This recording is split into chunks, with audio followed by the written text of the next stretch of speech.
بسم اللہ الرحمن الرحیم یا ایہا الذین آمنوا اتقوا اللہ وابتغوا الیہ الوسیلہ صدق اللہ العظیم۔ سامعین محتشم، اللہ تبارک و تعالیٰ فرماتا ہے کہ اے ایمان والو، اللہ سے ڈرو اور وسیلہ تلاش کرو۔ وسیلے سے کیا مراد ہے؟ وسیلے سے مراد یہ ہے کہ اللہ تبارک و تعالیٰ تک پہنچنا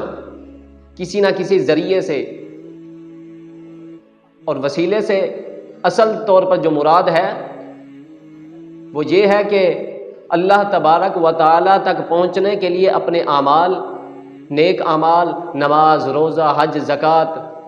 اس طرح کے اعمال کو پیش کر کے اللہ تبارک و تعالیٰ کی بارگاہ میں دعا کرنا، یہ وسیلہ ہے۔ سامعین محتشم، اسی طرح جو اللہ کے ولی ہیں، شہداء ہیں، صالحین ہیں، انبیاء کرام کا وسیلہ پیش کر کے بھی انسان دعا کرے تو اللہ تبارک و تعالیٰ قبول فرماتا ہے۔ سامعین محتشم، جو حضرات کہتے ہیں کہ انبیاء کرام یا اولیاء کرام کا وسیلہ دے کر دعا مانگنا جائز نہیں ہے، ان کے لیے میں ایک حدیث پاک عرض کرتا چلتا ہوں، بخاری شریف کے اندر ہے۔ حضرت انس فرماتے ہیں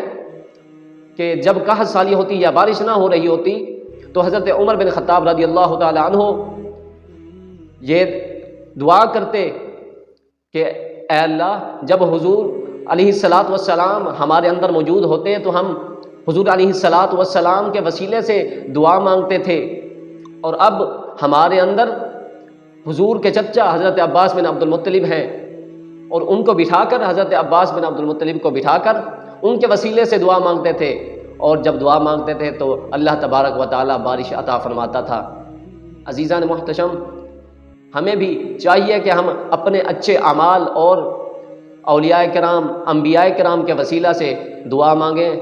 اور اللہ تبارک و تعالیٰ قبول فرماتا ہے۔ وآخر دعوانا ان الحمد للہ رب العالمین۔